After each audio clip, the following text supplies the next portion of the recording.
We try to design landscapes so that they're as maintenance free as possible, but inevitably we get insect problems, especially on more established plantings. Yeah. And you never know which insects are going to be a problem in which season. And the important thing to know is that each insect has a specific time of the year that it is a problem. Yeah, for instance, the spruce spider mite. It gets on dwarf Alberta spruce and other spruces.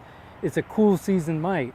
Right. And if you come along middle of July when it's hot, they're not active. You can spray to your heart's content, and you're not going to control them. So you got to control them early or late in the season. Right, and there's issues like the boxwood leaf miner or different types of scales. Exactly. You may be treating those at one time of the year while they're dormant, but at a different time of the year you'd be treating for the crawlers. So knowing, when, what the insect is, when the control period is really critical. Otherwise, you're just wasting money, you're wasting product, you're putting spray in the environment that is really doing nothing to control your problem. Right, and if you're spraying incorrectly or at the wrong time, you could be damaging the shrubs even more than the insect in some cases, is. yes. You also could be killing beneficial insects, which you don't want to do. Right.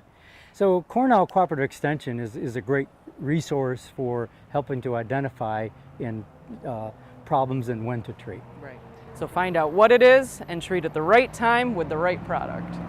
So thank you for joining us. I'm Liz Snyder. And I'm Jim Hotelling, the home gardeners from Hillside Garden Landscaping.